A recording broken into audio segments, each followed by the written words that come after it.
আসসালামু আলাইকুম। আমি ডাক্তার আশরাফুল হক। আপনারা যারা আমার ফেসবুক পেজ এবং ইউটিউব চ্যানেল ডাক্তার আশরাফুল হকের সাথে যুক্ত রয়েছেন, তাদের সবাইকে অভিনন্দন জানাচ্ছি। আশা করি এই চ্যানেলের সাথে বা ফেসবুক পেজের সাথে যুক্ত থেকে আপনারা চোখের সম্পর্কে বা চোখের রোগ সম্পর্কে জানতে পারছেন। বেশ কিছু চোখের সম্পর্কে আপনারা সচেতনতামূলক কথা জানতে পারছেন। আজকে কথা বলবো, অনেকে আমাকে প্রশ্ন করেন যে আমি ছানি অপারেশন করতে চাই। কখন করব? একটা টার্ম আসলে আজকে থেকে ৫ বছর বা ১০ বছর আগে প্রচলিত ছিল, ছানি পাকুক, ছানি ম্যাচিউর হোক, তারপর অপারেশন করবে। এটা কিন্তু হলো আমাদের পূর্ববর্তী জেনারেশনের সার্জন যারা, তখন কিন্তু এই অত্যাধুনিক প্রযুক্তির মেশিন বা অত্যাধুনিক প্রযুক্তির বাংলাদেশে এভেইলেবল ছিল না। তো সেক্ষেত্রে অনেক ক্ষেত্রে হাতে অপারেশন করতে হতো, মেশিন ব্যবহার করা হতো না। তখন ছানি পাকা বা ছানি ম্যাচিউর হওয়ার সাথে একটা সম্পর্ক ছিল ছানি অপারেশনের। কিন্তু এখনো যেহেতু এখন যারা ছানি পড়ে ইউজুয়ালি ছানি পড়ে ৫০, ৬০, ৭০ বছর বয়সে মুরুব্বি মানুষ, তারা বলেন যে, "না, ছানি আগে দেখি পাকে কিনা, পাকলে তারপরে অপারেশন করব।" কথা হচ্ছে ছানি সম্পর্কে আমি বলতে চাই, চোখের ছানি খুবই স্বাভাবিক একটি প্রক্রিয়া। বয়স বাড়লে যেমন চুল পাকে, বয়স বাড়লে ছানি পড়বে, এটা আল্লাহ প্রদত্ত। বয়স বাড়লে ছানি হবে। এছাড়া অন্য কিছু কারণে ছানি হয়, এটা আমি আমার পূর্ববর্তী ভিডিওতে বলেছি। আপনারা দেখে নিবেন যে বয়সজনিত ছাড়া অন্য কি কারণে ছানি হয়। এখন বয়স বাড়লে যখন ছানি পড়ে, তখন যেটা হয় সেটা হচ্ছে যে আগে ছিল কি শুধু হাতে অপারেশন করা হতো। একটা বড় ৬ মিলিমিটার কাটা হতো। তখন ছানি ম্যাচিউর এর সাথে এটা সম্পর্ক ছিল। এখন আমরা খুব গর্ব করে বলি, সেটা হলো বিশ্বের সর্বাধুনিক প্রযুক্তি আমরা ব্যবহার করি। আমি যে মেশিনে ছানি অপারেশন করি, আমি বলতে চাই সেটা হচ্ছে আপনি যদি আমেরিকাও যান, আপনি তার চেয়ে বেটার মেশিন এখন এই মুহূর্তে পাবেন না। কারণ আমি যে মেশিন ইউজ করি সেটি বিশ্বের সর্বাধুনিক মেশিন ছানি অপারেশনের ক্ষেত্রে, ক্যাটারাক্ট সার্জারির ক্ষেত্রে, ফেকো সার্জারির ক্ষেত্রে। যে মাইক্রোস্কোপ ব্যবহার করি সেটি বিশ্বের সর্বাধুনিক মাইক্রোস্কোপ ছানি অপারেশনের ক্ষেত্রে, ক্যাটারাক্ট সার্জারির ক্ষেত্রে বা ফেকো সার্জারির ক্ষেত্রে। এবং ক্যাটারাক্ট সার্জারি বা ফেকো সার্জারির পরে যে লেন্সগুলো আমরা ইউজ করি, বিশ্বের সবগুলো লেন্স আমাদের কাছে অ্যাভেইলেবল এবং সব কোয়ালিটির লেন্স আমাদের কাছে অ্যাভেইলেবল। তো সেক্ষেত্রে ছানি অপারেশনের জন্য আপনি নির্দ্বিধায় বাংলাদেশে ছানি অপারেশন করতে পারেন। ছানি অপারেশনের জন্য টাকা খরচ করে, প্লেন ভাড়া খরচ করে, হোটেল ভাড়া খরচ করে আপনার বিদেশে যাওয়ার প্রয়োজন নেই। এটা আমার উপদেশ আপনাদের ক্ষেত্রে। তারপরে অনেকের মনের ব্যাপার আছে, অনেকের মনস্তাত্ত্বিক ব্যাপার আছে। অনেকে বিদেশ ছাড়া চিকিৎসাই করেন না, তাদের কথা আলাদা। কিন্তু যারা বিদেশে যেতে চান না, যারা বাংলাদেশকে ভালোবাসেন, তারা বাংলাদেশে ছানি অপারেশনের কথা চিন্তা করতে পারেন। এখন কথা বলব ছানি অপারেশনের সময় নিয়ে। কথা হচ্ছে ছানি অপারেশনের সময় ২ টা ভাগে ভাগ হয়। একটা হলো আপনার লাইফস্টাইল, আপনি কি করছেন। ২ নাম্বার আপনি ছানি নিয়ে আপনার জীবনযাত্রায় সমস্যা হচ্ছে কিনা। ধরুন, আপনি খুব রিল্যাক্স একটা পারসন, রিটায়ার্ড একটা পারসন, আপনার তেমন কোনো কাজ নেই। আপনি সকালবেলা মর্নিং ওয়াকে যান, দুপুরবেলা ঘুমান, বিকালবেলা গল্প করেন।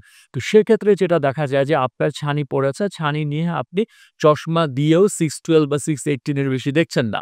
আপনার ছানির সাথে যদি আপনার চোখের পাওয়ার না বাড়ে, আপনার যদি রেটিনার সমস্যা না থাকে, হয়তোবা আপনি কিছুদিন অপেক্ষা করতে পারবেন ছানি অপারেশনের ক্ষেত্রে। বাট আপনার সাথে যদি আরেকজন থাকে যার হলো অফিস ওয়ার্ক আছে, সকালে ঘুম থেকে উঠে অফিসে যেতে হয়, যার ডেস্কটপে কাজ থাকে, যার ল্যাপটপে কাজ থাকে, তিনি ছানি পড়ার পরে চোখে দেখতে সমস্যা হচ্ছে, 618 এর বেশি দেখছেন না। তার ছানি অপারেশনের সময় আর আপনার ছানি অপারেশনের সময় একটু ভিন্ন হবে। কারণ হলো ছানির জন্য তার জীবনযাত্রা ব্যাহত হচ্ছে, তার কার্যক্রম ব্যাহত হচ্ছে। তাহলে তাকে কিন্তু তাড়াতাড়ি ছানি অপারেশনটা করে ফেলতে হবে, নাম্বার 1। নাম্বার 2, আপনি হয়তোবা কিছুদিন সময় পাবেন, কিন্তু আপনাকেও ছানি অপারেশন করতে হবে। কারণ হলো এখন আমরা কিন্তু বলি না যে আপনি ছানি পাকুক, ছানি ম্যাচিউর হোক, তারপরে অপারেশন করেন। কারণ ছানি ম্যাচিউর হলে যে কমপ্লিকেশনটা হয়, যে হিলিং টাইমে দেরি হয়, সেটা আমরা দিতে চাই না। আমার যারা ছানি অপারেশনের বা ক্যাটারাক্ট সার্জারির রোগী আছে তারা জানেন, তারা হাসপাতালে খুব বেশি হলে ৩ থেকে ৪ ঘন্টা থাকেন। কোনো রক্তপাত ছাড়া, কোনো ব্যথা ছাড়া অপারেশন হয় এবং মেজরিটি কেসে ছানি অপারেশনের পর আমরা কোনো ব্যান্ডেজ রাখি না। তাহলে ছানি অপারেশনটা কি? ফেকো সার্জারি, পেইনলেস, ব্লেডলেস এবং আপনার ব্যান্ডেজলেস, মানে ব্যথাবিহীন, রক্তপাতবিহীন এবং অধিকাংশ ক্ষেত্রে ব্যান্ডেজবিহীন। তো সেক্ষেত্রে ছানি অপারেশনের জন্য এমন না যে আপনাকে অনেকদিন ধরে ছুটি নিতে হবে। আগে দেখতাম আমরা যেটা ছানি অপারেশন কেউ যদি করে তার ২ সপ্তাহ বেড রেস্ট লাগতো। এখন কিন্তু সেই জিনিসটা নাই। ছানি অপারেশনের পরের দিন ২৪ ঘন্টা পরেই আপনি আপনার কাজকর্ম ঠিকমতো করে ফেলতে পারছেন বা শুরু করতে পারছেন। কোনো সমস্যা নেই। শুধু কিছু ন্যূনতম অ্যাডভাইস পালন করতে হবে। এবং ছানি অপারেশনে আমরা যে মেশিন ইউজ করি এটা হচ্ছে হলো সর্বাধুনিক প্রযুক্তির মেশিন। আপনারা গুগলে সার্চ করেও দেখতে পারেন আমাদের যে মেশিন সেটা কি আসলে সর্বাধুনিক প্রযুক্তির মেশিন কিনা। আর হচ্ছে হলো এই যে ছানি অপারেশনের সময় এটা কিন্তু মানুষ ভেদে ডিফার করে। কারো ছানি অপারেশন যদি হচ্ছে হলো আমরা বলি যে হ্যাঁ, আপনি ৬ মাসের মধ্যে করতে পারবেন। তার মানে হচ্ছে হলো তার জীবনযাত্রা এবং তার ছানির অবস্থা অতটা নাই যে তাকে সমস্যা হবে পরবর্তীতে। কিন্তু দেখা যাচ্ছে যে কেউ যদি বলেন যে আমরা বলি যে আপনার জীবনযাত্রায় সমস্যা হচ্ছে ছানির জন্য, আপনার চোখের প্রেশার বেড়ে যাচ্ছে, আপনি ছানি অপারেশন তাড়াতাড়ি করেন। তার মানে কিন্তু তার হচ্ছে হলো ছানি অপারেশনটা করতে হবে। তো অনেকেই যখন কম্পেয়ার করেন যে আমার ছানি অপারেশনের সময় আমি তো দেখেছি উনার ছানি পড়েছে উনি ৬ মাস পরে করছে, আমিও ৬ মাস পরে করি। এই জিনিসগুলো আসলে কিন্তু পারসন টু পারসন ভ্যারি করে। এই কথাগুলো বলার উদ্দেশ্য হচ্ছে এই প্রশ্নটা আমি খুব কমনলি পাই। আপনি উনাকে বললেন ৬ মাস পরে অপারেশন করতে কিন্তু আমাকে বললেন ২ সপ্তাহের মধ্যে বা এখনই যত তাড়াতাড়ি সম্ভব অপারেশন করতে। কেন করতে? কারণ হচ্ছে হলো যাদেরকে বলি তাড়াতাড়ি অপারেশন করতে, তাদের তাড়াতাড়ি ছানি অপারেশন করলে তাদের চোখটা ভালো থাকবে, তাদের চোখটা সুস্থ থাকবে। তাদের জীবনযাত্রার মান স্বাভাবিক থাকবে। সেজন্যই বলা হয় তাদেরকে তাড়াতাড়ি ছানি অপারেশন করতে।